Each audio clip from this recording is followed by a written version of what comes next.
Jadi materi pada pagi hari ini yaitu tentang primary survey assessment. Jadi pahamin betul slide demi slide. Penilaian dan penanganan survei primer. Yang paling utama kegunaan ini adalah menilai secara cepat dan penanganan secara cepat, tepat, dan cermat untuk kasus kegawat daruratan. Pahamin setiap kalimat yang saya sampaikan. Penilaian secara cepat, tepat, dan cermat, serta penanganannya juga untuk kasus kegawat daruratan. Sudah pasti nanti adik-adik akan menemukan pasien dengan kondisi kegawat daruratan. Apakah dari sisi RW, breathing, sirkulasi, dan disability. Berarti kita harus dapat menilai secara cepat, tepat, dan cermat. Contohnya, suntik antibiotik, walaupun ada skin test, tidak ada reaksi alergi, tidak ada jaminan itu tidak menimbulkan reaksi anafilaktik.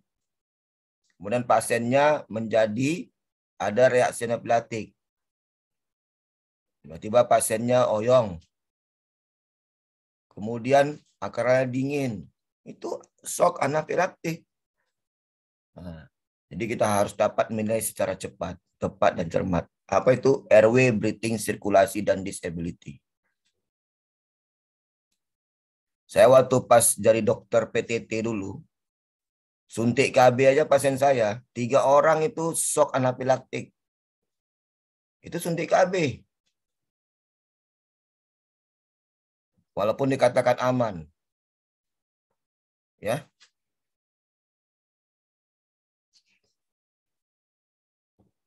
Nah, kita fokus ke primary survei, survei yang paling utama.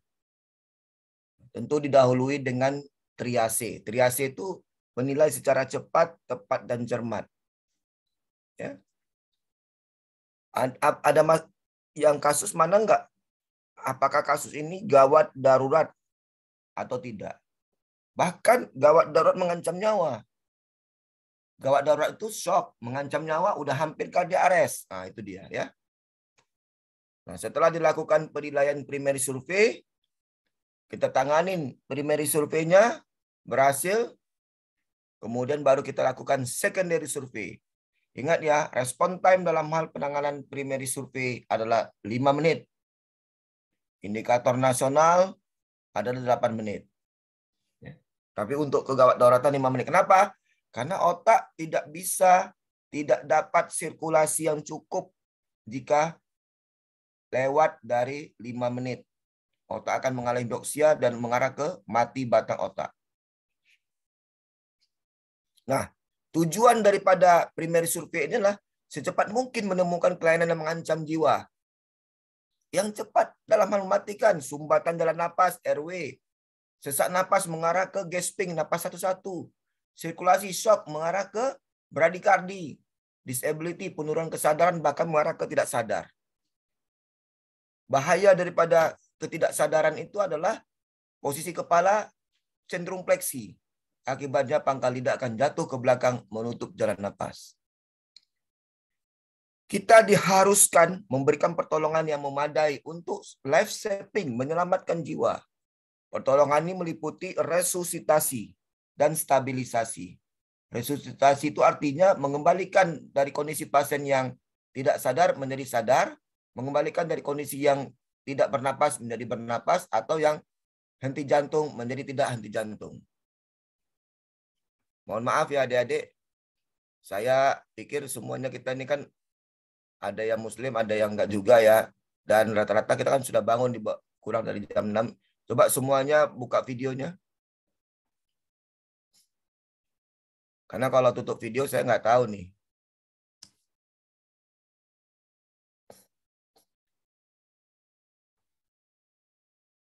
Ya.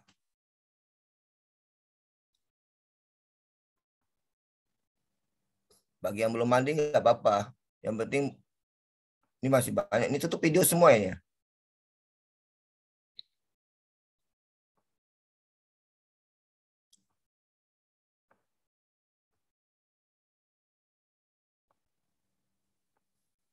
Tadi siapa tadi itunya? Yang Saya dok. ah, ah. Eh, mereka ini kenapa ya tutup video?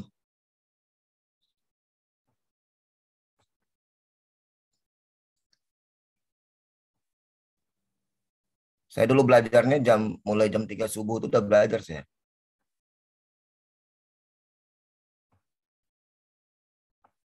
Jam 3 subuh, tidur jam 11, 12, 1, 2, 3. Jam 3 itu saya udah belajar.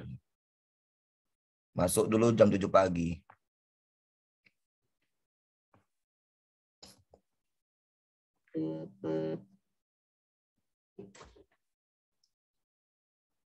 Kalau semuanya tutup video, saya stop aja nih, nggak apa-apa. Nanti saya anggap udah kita udah selesai memberikan kuliah.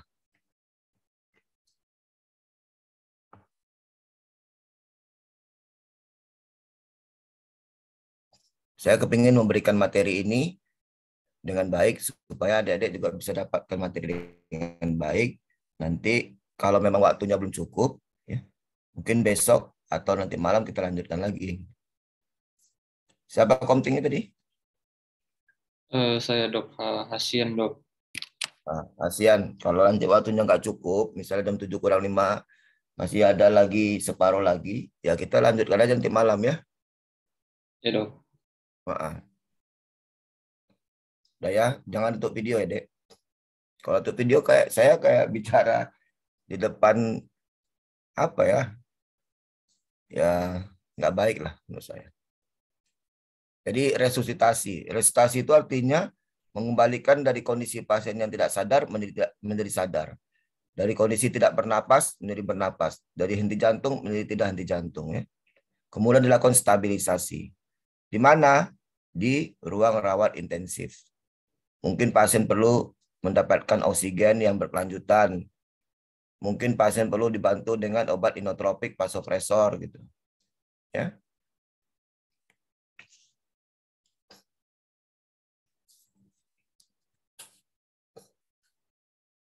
Nah, konsep dalam hal untuk primary survei ini, ya kan? Jadi survei penanganan secara cepat. Kemudian kita lakukan tindakan resusitasi. Ya.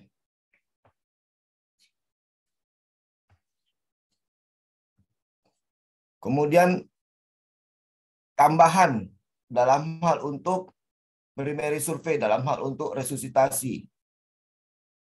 Kemudian dilakukan secondary survei secara terinci. Jadi primary survei sudah ditanganin, kemudian masuk ke secondary survei secara terinci. Secondary survei itu pemeriksaan dari ujung rambut sampai ujung kepala, head to toe. Bahkan mungkin pasien perlu di lock roll, dimiringkan, kita raba mulai dari kepala sampai ke kaki itu. Ada nggak jejas? Ada nggak kira-kira luka robek?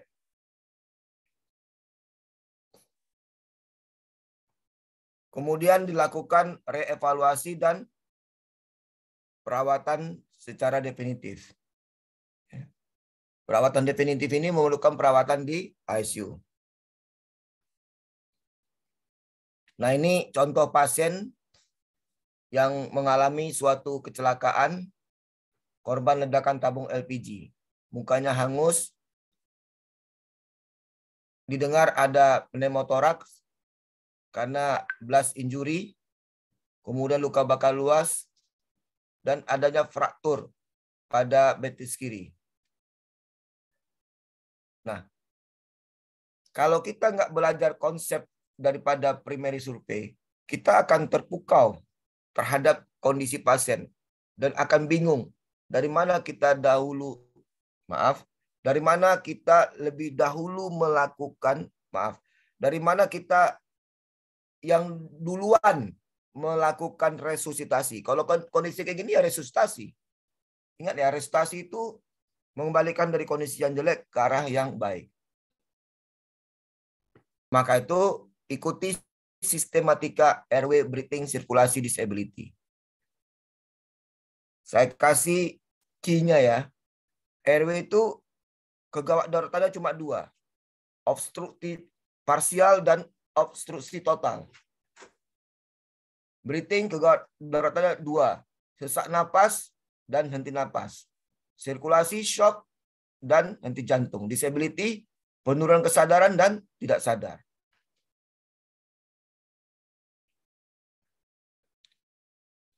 Nah, ini konsep dalam hal untuk penanganan ya, untuk pasien yang dengan kondisi kegawat daruratan mengancam nyawa. Dilakukan triase. Triase itu artinya memilah yang mana yang lebih dahuluan yang kita tangani. Memilah pasien itu gawat atau tidak. Kalau di lokasi bencana, di luar rumah sakit, yang ditangani dulu adalah yang mempunyai angka harapan hidup yang paling besar. Kalau di rumah sakit, tentu yang gawat darurat dulu yang ditangani. Maka itu kalau di UGD itu ada 2 unit layanannya. Ada yang berhubungan dengan resusitasi, ada yang berhubungan yang tidak resusitasi. Kemudian di dalam tindakan penilaian primer dan primary survei dan secondary survei, itu konsep resusitasi dan stabilisasi itu tetap menjadi suatu hal yang harus selalu ya kita camkan.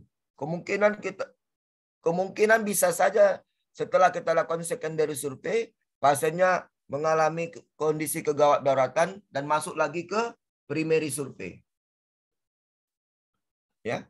Maka itu setelah dilakukan tindakan primary survei dan secondary survei, ya, pasiennya stabil, dilakukan perawatan definitif, atau bahkan mungkin dirujuk ke rumah sakit lain, atau bahkan masuk ke kamar operasi, atau bahkan mungkin ke ICU. Ingat, 50% pasien trauma itu kemungkinan memerlukan tindakan operasi.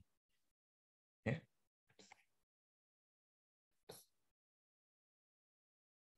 Nah, jadi konsep daripada triase itu adalah kita pilih pasien berdasarkan RW, breathing, sirkulasi, dan disability. Konsep daripada triase itu adalah kita gunakan sumber daya yang tersedia, available resources. Ketersediaan daripada sumber daya. Karena apa? Karena kemungkinan akan banyak korban yang perlu ditangani. Dan itu harus didahului dengan triase. Ya contohnya terhadap korban massal ya. Suatu kondisi ya mass casualties. Korban massal ya. Jadi bencana alam. Ya, akibat bencana alam banjir misalnya. Ataupun gunung meletus. Ataupun kebakaran. Ya. Ataupun ya kita nggak kendaki semuanya itu ya. Kayak dulu waktu pas saya koas pesawat Garuda nabrak gunung di daerah Brastagi.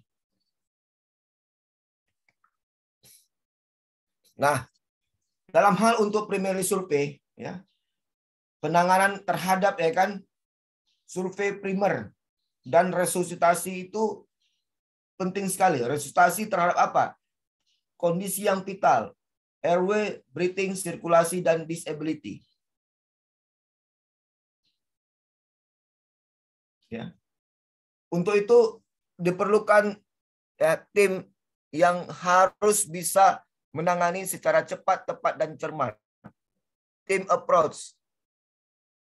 Dan tim itu kompetensinya juga harus sama. Maka itu pas orang-orang yang bekerja di UGD dan yang penanganan terhadap korban tim BSB, Brigade Siaga Bencana, itu kompetensinya harus sama. Dalam hal untuk ya primary survei, penilaian terhadap fungsi-fungsi vital ini harus bisa kita selesaikan secara bersamaan. Yang menilai RW, breathing, sirkulasi, dan disability harus bisa menilai itu secara cepat, tepat, dan cermat, dan secara bersamaan. Jadi simultan, ya kan? Mengerjakannya. Jadi penilaian, ya kan, terhadap fungsi-fungsi vital itu ya harus bisa dilakukan secara bersamaan. Jadi pendekatan tim itu sangat diperlukan. Nah, persiapan ya. Yang pertama adalah sistem pre-hospital system, yaitu sebelum pasien ke rumah sakit. Jadi kita ikutin petunjuk ya yang tersedia. Ya, jadi pendekatan dari sisi protokol. Ya, jadi protokol dalam hal untuk transport itu harus menjadi pegangan kita ya. Kemudian kita gunakan mobilisasi sumber-sumber ketersediaan untuk mobilisasi ya.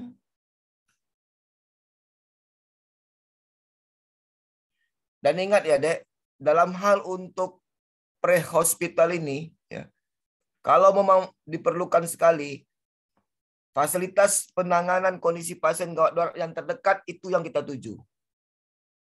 Maka itu kalau kita nanti sebagai dokter yang bekerja di puskesmas ya, kita harus tahu di mana fasilitas penanganan untuk kondisi gawat darurat yang terdekat ya, yang bisa menangani secara cepat, tepat, dan cermat. Kalau perlu kita yang melatih. Kalau perlu kita nanti lihat sumber daya dari sisi bisa nggak ada alat untuk membebaskan jalan nafas, ada nggak dalam hal untuk pemberian oksigen. Nah itu memang harus kita ketahui. Karena nggak mungkin di tempat praktek kita taruh troli emergensi. Ya. Kemudian setelah pasien ditransport, ya, kemudian pasien sampai ke rumah sakit. Jadi di rumah sakit ya penting dalam hal untuk kita membuatkan planning. Langkah selanjutnya terhadap kondisi pasien ini. Jadi dari sisi equipment-nya, personalnya, ya, ketersediaan daripada peralatannya, kemudian bagaimana layanannya, ada nggak dia mempunyai yang namanya universal precaution, standar precaution. Jadi pencegahan terhadap orang yang memberikan pelayanan tersebut ya, terhadap bahaya infeksi. Ya. Nah ini memang harus tersedia di rumah sakit tersebut. Nah ini standar precaution ya. Jadi cap ya, cap itu kita ketahui ya kan, cap, gaun, ya, topi, gaun, sarung tangan, masker, penutup sepatu, show covers, ya, kacamata, ya, kemudian shield, perisai. Adik-adik harus dapat menggunakan alat ini, standar precaution ini dengan baik. Terutama dalam hal untuk ini ketersediaan ini semuanya ini harus ada. Nanti pada waktu kita koas, kalau memang pada waktu nanti ada koas, kalau memang di tempat layanan tersebut tidak ada, ya sediakan aja sendiri. Dan ini untuk pencegahan daripada kita terhadap bahaya infeksi. Nah, kemudian survei primer. Itu periksa secara cepat, secara berurutan. Dan dalam hal untuk respon time-nya, ini harus selesai dalam 2 menit. Ini penilaian, periksa, tindakan penanganannya, ya itu dalam rentang waktu yang 5 menit itu. Dan terapi segera apa yang ditemukan. Treat as you find. Kalau masalahnya sumbatan dalam napas, bebaskan. Hetil, chinleaf, jautras. Kalau ada curiga trauma kepala, jautras tindakannya. Kalau nggak bisa, gunakan orofaringal atau nasofaringal airway.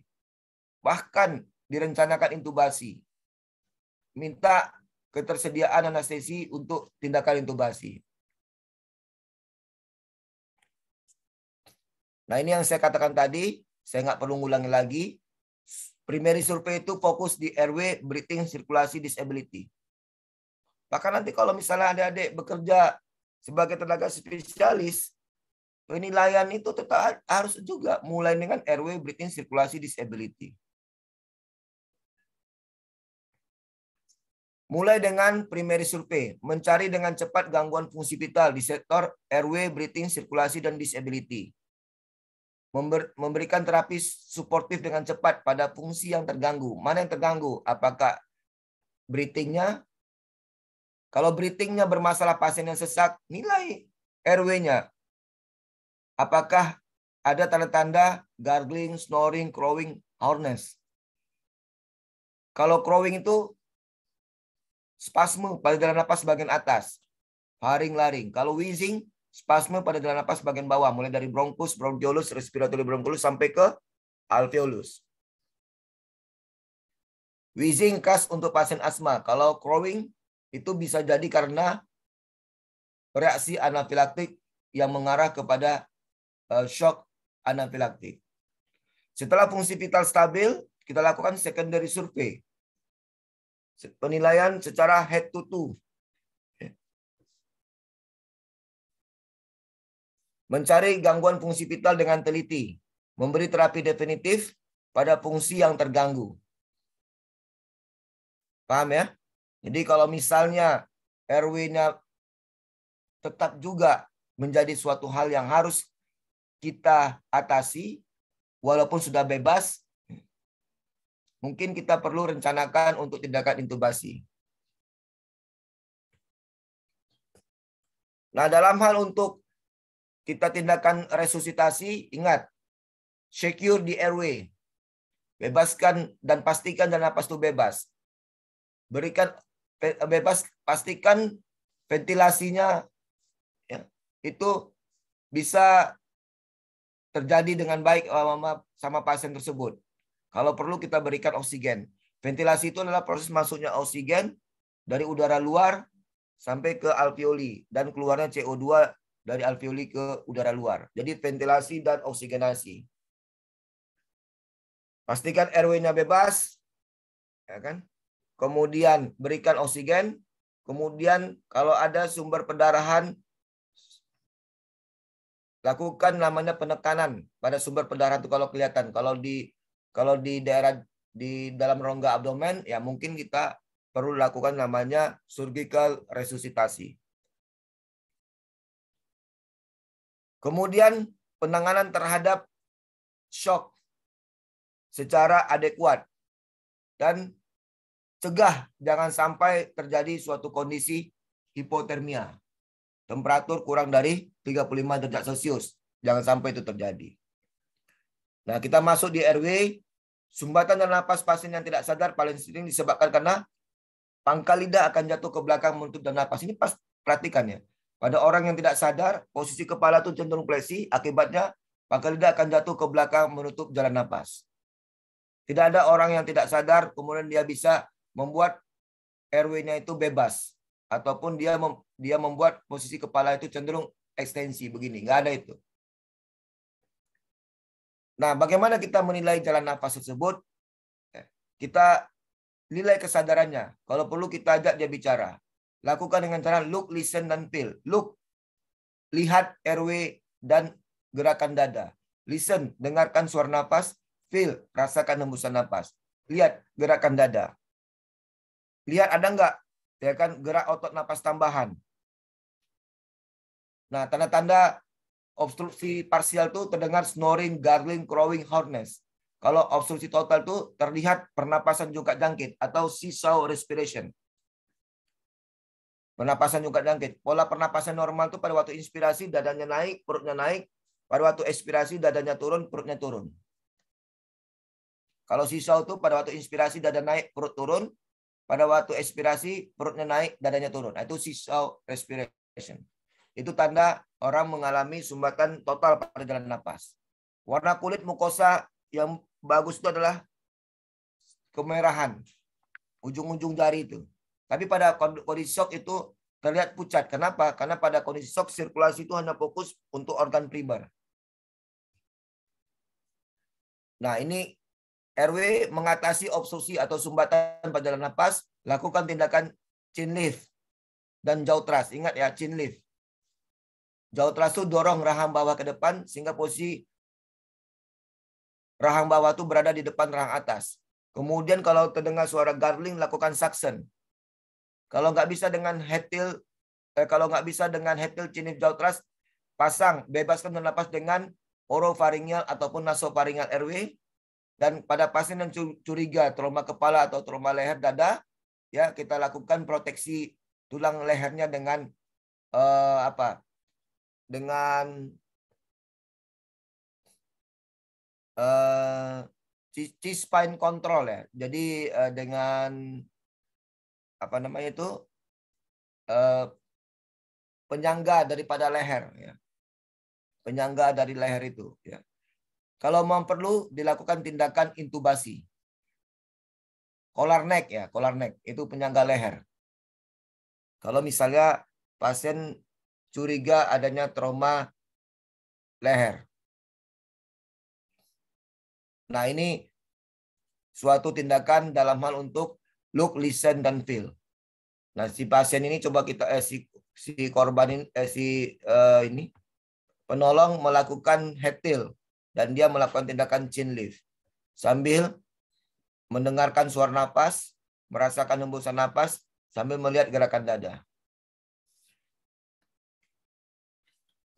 Ini tindakan jaw thrust. Jaw thrust ini lebih efektif dibandingkan head tilt dan chin lift.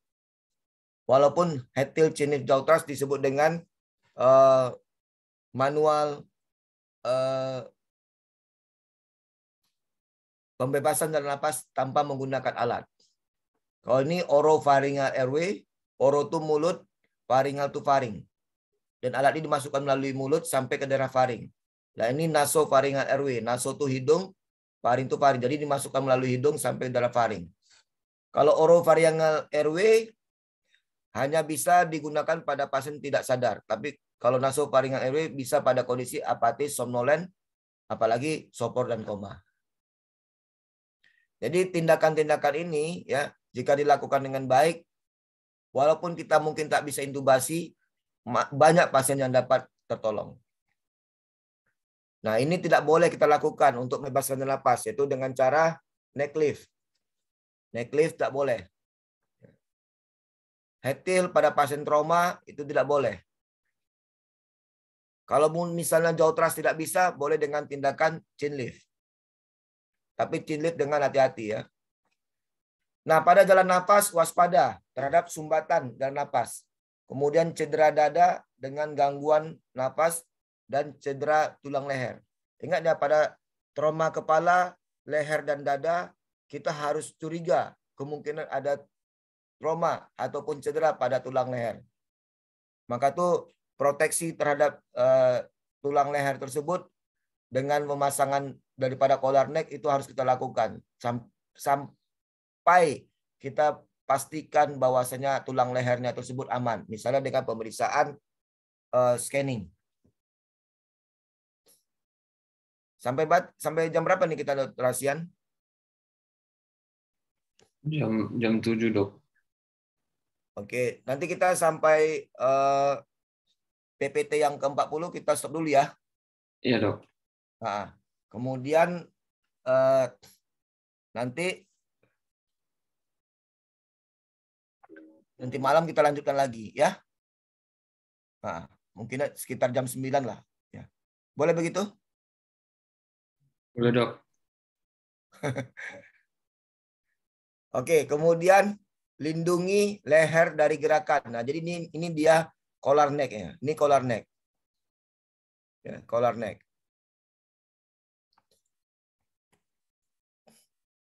Nah, ini yang saya katakan tadi ya kan terhadap primary survey ya. Jadi pastikan jalan napas itu tetap bebas. Hati-hati pitfall ya kan. Ini jebakan ya kan. Hati-hati terhadap kegagalan dalam hal untuk peralatan yang kita gunakan. Ketidakmampuan dalam hal untuk tindakan intubasi. Kemudian ya ada cedera terhadap jalan napasnya yang tidak kelihatan. Kemudian kehilangan daripada jalan napas tersebut ya kan secara progresif. Jadi artinya begini ya. Jangan kita terlena terhadap peralatan yang ada. Dan jangan hanya ya berpikir peralatan yang ada itulah yang bisa kita gunakan untuk melakukan penolongan terhadap pasien ini. Head-tilt chin lift jaw thrust itu sudah banyak penelitian, 80% jalan napas itu bisa bebas. Kemudian kita harus bisa setelah primary survey, nanti secondary survey, pemeriksaan secara menyeluruh. Jadi hati-hati terhadap ya adanya permasalahan ataupun cedera jalan napas yang tersembunyi. Nah, kemudian dalam hal untuk primary survey, C-spine control ini selalu menjadi hal yang kita perhatikan. Kemudian selain itu adalah sangkaan ya, terhadap cedera daripada C-spine. Jadi kita lakukan pemasangan collar neck, ya kita lindungi daripada daerah tulang belakang. Ya. Ya, kalau perlu kita lakukan pemeriksaan X-ray. Kalau perlu ya kita lakukan pemeriksaan X-ray. Kemudian sekarang kita masuk ke breathing. Tadi udah kita airway, sekarang ke breathing. Breathing itu menilai pernapasan. Apakah udara itu keluar masuk dengan baik dengan cara look, listen, dan feel. Kita nilai, kita pastikan frekuensi napasnya itu masih dalam normal.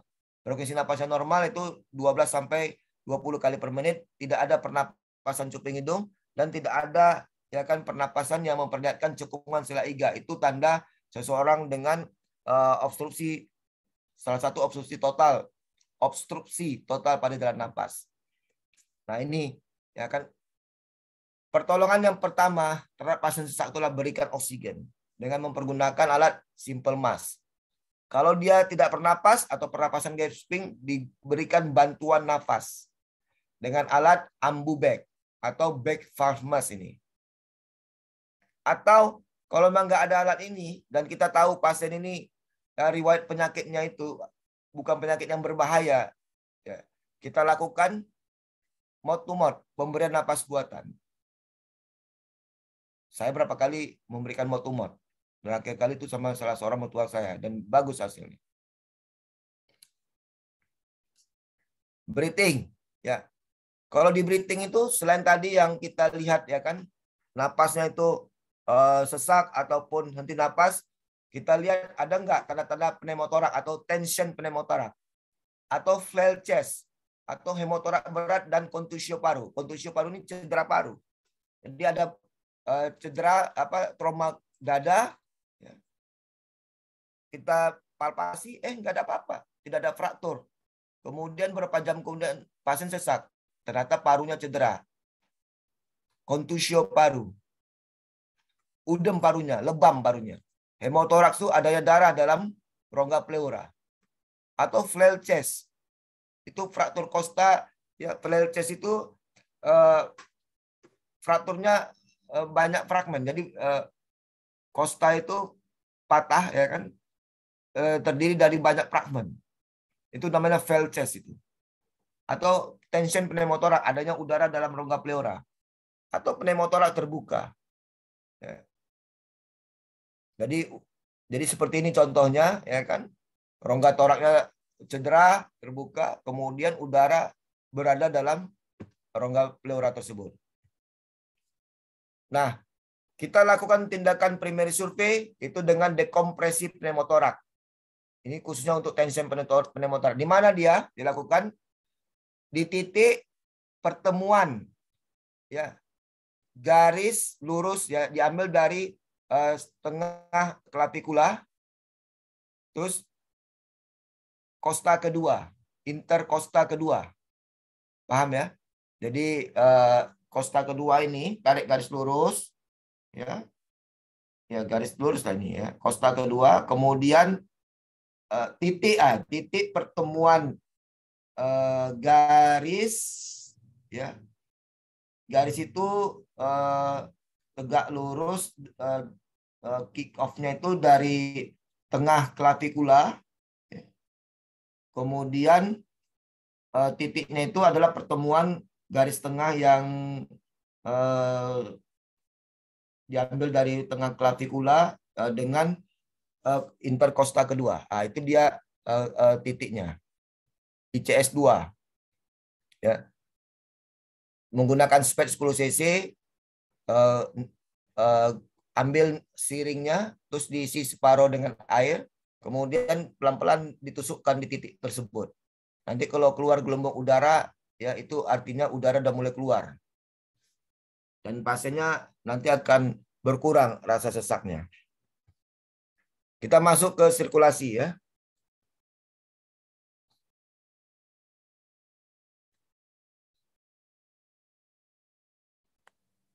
Oke, sirkulasi itu artinya adalah aliran darah. Itu sama dengan perfusi, aliran darah ya. Nah, kalau sirkulasi itu fokus kepada perdarahan. Atasi perdarahannya, hentikan perdarahannya. Cara menghentikan perdarahan yang paling cepat itu ya kan dengan bebat tekan. Itu kalau kelihatan. Kalau nggak kelihatan dengan surgical resusitasi. Kemudian kalau pasien yang shock, lakukan posisi shock. Angkat kedua kaki lebih tinggi daripada jantung. Pasang infus, ya kan, pada kedua vena, ya, pada daerah vena yang berbeda, ya. Apakah di tangan kanan atau di tangan kiri ya. Itu dua-duanya dipasang ya kan. Jadi pasang infus besar. Kalau perlu buat 2 infus. Minimal aboket nomor 18. Kemudian ambil sampel darah, kemungkinan pasien memerlukan tambahan dalam hal ini transfusi. Berikan infus dalam bentuk cairan, ya kan, jumlahnya lebih kurang 1000 cc. Ini jenisnya adalah ringer lactat ya. Itu cairan koloid yang mengandung elektrolit. Ya. Jadi pada pasien shock disebabkan oleh karena perdarahan, berpikir kita cara cepat itu adalah pasang infus 2 jalur, minimal aboket nomor 18, ambil sampel darah dan langsung berikan aja guyur 1000 cc daripada kristaloid. Nah, ini dia beri infus cairan 1000 cc secara cepat. Jenisnya adalah ringer lactat ataupun dengan NaCl 0,9% ataupun ringer asetat. Ya. Bisa juga dengan koloid. Tapi koloid yang sekarang ini dianjurkan bukan dari golongan dextran tapi golongan gelopusine. Nah, tanda-tanda pasien shock adalah perfusinya pucat, dingin, dan basah. Capillary refill time-nya kembalinya lebih daripada 2 detik. Capillary refill time itu adalah pencet daripada ujung jari ini. Kemudian setelah kita pencet nanti ya itu kelihatan pucat. Nah, pucatnya itu akan kembali kalau kurang dari 2 detik. Kemudian nadinya ya cepat di atas 100 kali per menit, tekanan darah di bawah 100 atau 90 untuk sistolnya. Ingat ya, kalau adik-adik masih dapat meraba nadi di radialis, artinya ya sistol itu masih di atas 80. Kalau nadi radialisnya tidak teraba, tapi femoralisnya teraba, sistol di atas 70. Tapi kalau misalnya nadi radialis tidak teraba, kemudian femoralis tidak teraba, tapi karotis masih teraba, berarti belum cardiac arrest. Dan itu sistolnya di atas 60. Sirkulasi, waspada dan cari lokasi perdarahan. Kemungkinan cedera di daerah intraabdomen, cedera dada, patah tulang panjang, patah tulang pinggul, luka tusuk, ataupun luka pada kulit kepala. Ini konsep daripada primary survey untuk manajemen sirkulasi, kontrol daripada perdarahan, kembalikan volume, kemudian nilai kembali terhadap apa yang kita lakukan, apa yang kita tanganin. Hati-hati untuk pasien tua, kemudian anak-anak, dan akibat daripada obat-obatan. Nah, obat-obatan ini misalnya keracunan obat-obatan, contohnya dari golongan opioid. Nah, pada pasien dengan pada pasien atlet ya, itu biasanya nadinya itu 40 kali per menit itu. Tapi dan jangan kita kategorikan pasien yang dari profesi atlet itu adalah dalam kondisi bradikardi. Oke, kita masuk ke disability. Masih bisa, Asian? Tinggal 4 menit lagi sih, Dok. Oke. Ini sudah masuk ke ini dia. Atau kita tunda dulu? Oh, boleh, Dok. Karena saya ingin memberikan materi ini kepada adik-adik supaya bukan hanya sekedar lewat saja, tapi adik-adik bisa memahami konsep daripada airway breathing sirkulasi. Boleh ya? Ya, Dok. Ini link Zoom-nya dari mana dapatnya, Dek? Kenapa, Dok? Link Zoom-nya dapat dari mana? Saya yang buat, Dok. Ini akun dari fakultas. Halo? Gimana? Akun dari fakultas, Dok. Oke. Baik.